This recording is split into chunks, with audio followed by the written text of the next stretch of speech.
नमस्कार। आज हम एक ऐसे विषय पर बात करने वाले हैं जिस विषय से हम लोग अपरिचित नहीं हैं। मतलब हम सब उस चीज़ के बारे में बड़े अच्छे से जानते हैं। आज हम लोग गुस्से के बारे में बात करने वाले हैं। गुस्सा, कभी सुना है कोई कह रहा है कि गुस्सा जो है, गुस्सा करना बहुत अच्छी आदत है? शायद कोई ऐसा नहीं कहता।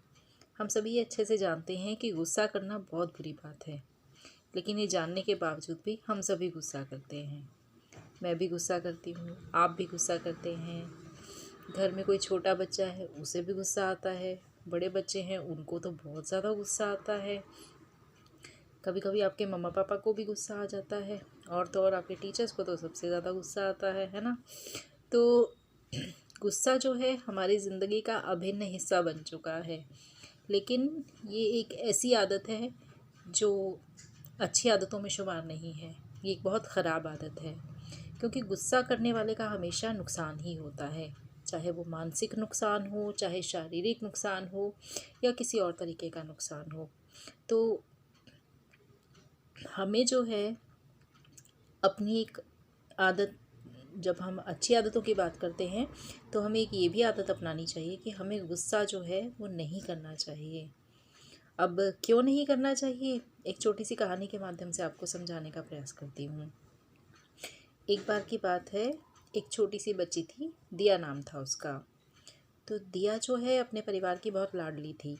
उसके मम्मी पापा उसे बहुत प्यार करते थे, उसके दादा दादी उसे बहुत चाहते थे, उसके रिश्तेदार सब लोग उसको बहुत प्यार करते थे, क्योंकि दिया बहुत अच्छी आदतें उसके स्वभाव में थी। लेकिन इन सारी अच्छी आदतों के साथ साथ उसमें एक बुराई थी, और वो क्या बुराई थी कि गुस्सा हर समय उसकी नाक पे रहता था। बात बात पर उसे गुस्सा आ जाता था। कभी उसके मनपसंद कोई चीज़ नहीं मिलती थी तब उसे गुस्सा आ जाता था। कोई इसकी बात नहीं मानता था तब भी उसको गुस्सा आ जाता था। घर परिवार के सभी लोग जानते थे कि दिया को बहुत गुस्सा आता है, और उन्हें लगता था कि शायद ये उसका बचपना है, जैसे जैसे बड़ी होगी उसका ये गुस्सा जो है अपने आप चला जाएगा। लेकिन ऐसा कुछ भी नहीं हो रहा था। आए दिन, दिन ब दिन जो है दिया का गुस्सा जो है वो बढ़ता ही चला जा रहा था। तो पहले तो वो सिर्फ घर पर ही गुस्सा करती थी, लेकिन अब क्योंकि उसकी ये आदत बन चुकी थी, उसके स्वभाव में ये शुमार हो चुका था, तो अब वो घर के बाहर भी अपना ये गुस्से वाला रूप जो है दूसरों को दिखाया करती थी। तो एक बार स्कूल में किसी बात पर उसका अपने सहपाठी से झगड़ा हो गया, और उसने गुस्से में उसे बहुत बुरा भला कहा। तो उसकी वो जो दोस्त थी वो सुनकर हैरान रह गई कि दिया मेरे बारे में इतना बुरा बुरा सोचती है। तो उस दिन से उसकी उस सहपाठी ने दिया से बात करना छोड़ दिया। मगर दिया को कोई फ़र्क नहीं पड़ा। उसे लगा कि मेरा क्या जा रहा है, कोई बात नहीं, मुझसे नहीं बात करती है तो ना करे। अब इसी तरीके से समय बीतता रहा। धीरे धीरे क्लास के बच्चे भी जानने लग पड़े कि दिया जो है बहुत गुस्सैल लड़की है, तो ये अच्छी बात नहीं है। तो धीरे धीरे सब बच्चों ने उसे बात करना बहुत कम कर दिया। अब दिया पढ़ने में होशियार थी, क्लास की टॉपर थी, लेकिन फिर भी उसका कोई अच्छा दोस्त नहीं बन पा रहा था। तो उसे समझ नहीं आ रहा था कि इसके पीछे क्या कारण है। तो फिर एक दिन वो बड़ी परेशान सी बैठी हुई थी, तो उसकी कक्षा अध्यापिका वहाँ पर आई। उसने उनसे पूछा कि मैम, ऐसी मुझ में क्या कमी है जिसकी वजह से दूसरे लोग मुझे पसंद नहीं करते हैं। तो उसकी टीचर समझ गई दिया क्या जानना चाहती है। तो उसने दिया से कारण पूछा, तो दिया ने कहा कि पहले सभी बच्चे मेरे अच्छे दोस्त थे, लेकिन अब धीरे धीरे सबके साथ मेरी दोस्ती ख़त्म होती जा रही है, तो मैं समझ नहीं पा रही हूँ इसके पीछे कारण क्या है।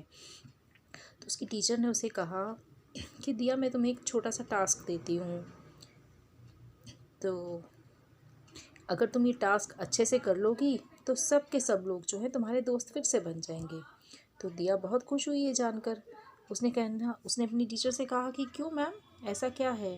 तो उसकी टीचर ने कहा कि दिया देखो, तुम्हारे स्वभाव में बहुत अच्छी खूबियाँ हैं, लेकिन एक गलत बात है कि तुम्हें गुस्सा बहुत आता है, और यही गुस्सा कहीं ना कहीं कारण है कि सब के सब तुम्हारे दोस्त नहीं रहे हैं। तुम्हारे अच्छे दोस्त जो हैं वो भी तुम्हारे दुश्मन बनते जा रहे हैं। तो दिया को ठीक से तो कुछ समझ नहीं आया, लेकिन उसने सोचा कि टीचर ने जो टास्क दिया वो मैं ज़रूर करूँगी। तो उसकी टीचर ने उसे कहा कि दिया, अब से तुमने सिर्फ एक काम करना है कि दिन में जितनी बार तुम्हें गुस्सा आता है तो तुम घर के पीछे कोई पुरानी सी दीवार है वहाँ जा कर के एक कील गाड़ कर आ जाया करो। तो दिया ने पूछा मैम इससे क्या होगा? उसकी टीचर ने कहा तुम पहले ये टास्क करो, फिर मैं तुम्हें बाकी का बताऊंगी।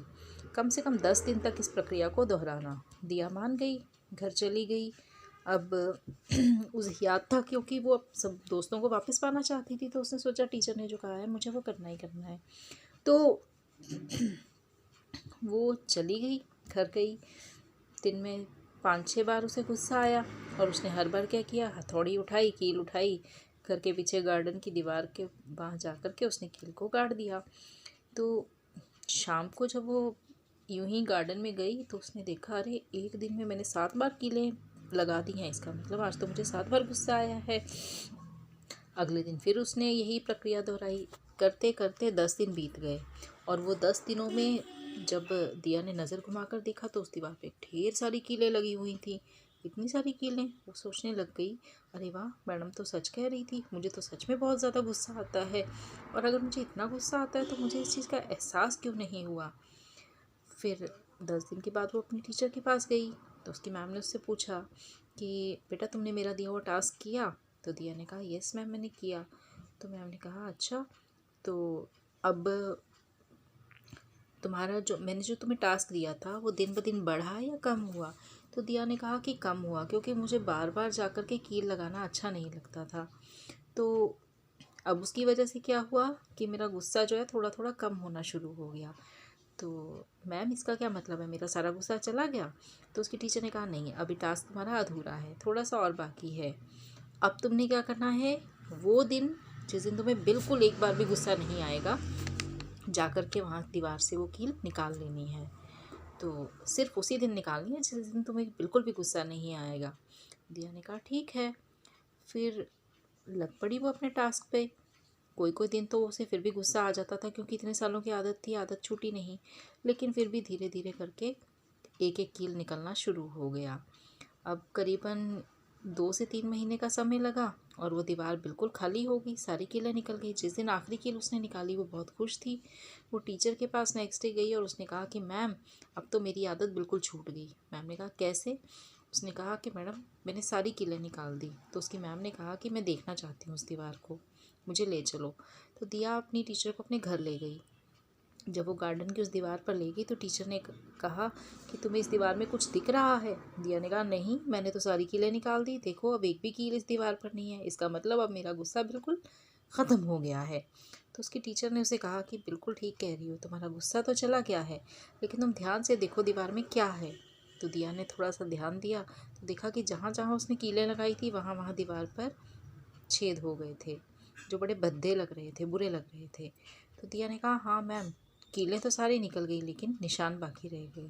तो उसके टीचर ने समझाया उसे कि हाँ दिया, बिल्कुल ऐसा ही है, गुस्से में हम किसी को भी कुछ भी कह देते हैं तो हमारी वो कही हुई बातें जो हैं वो सामने वाले के दिल में छेद कर देती हैं, सामने वाले के दिल में गहरा ज़ख्म दे देती हैं, इतना गहरा कि कहीं ना कहीं हमारा उनके साथ रिश्ता पहले जैसा नहीं रहता है।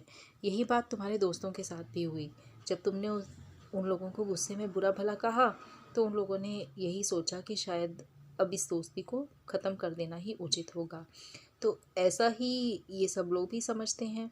तो दिया को अपनी गलती का एहसास हो चुका था, उसने अपनी मैम से माफ़ी मांगी और फिर अपनी टीचर के साथ जाकर घर परिवार के सभी बड़े बुज़ुर्गों से, अपने मम्मा पापा से, छोटे भाई बहनों से भी माफ़ी मांगी और अपने आप से ये वादा किया कि उस दिन से वो गुस्सा बिल्कुल भी नहीं करेगी, क्योंकि वो जान चुकी थी कि जो निशान दीवार पे इतने बुरे लग रहे हैं अगर वो किसी के दिल पर पड़ जाएं तो शायद उनको मिटाना तो बिल्कुल नामुमकिन होगा। तो बच्चों, यही सीख आप लोगों को भी देना चाहती हूँ कि अगर आपके अंदर भी थोड़ा सा गुस्सा है, थोड़ा ज़्यादा गुस्सा है या बहुत ज़्यादा गुस्सा है तो कोशिश कीजिए उसे धीरे धीरे बाहर निकाल फेंकिए। ठीक है? ऐसे कोई काम ना करो जिससे आपको गुस्सा आए या सामने वाले को गुस्सा आए।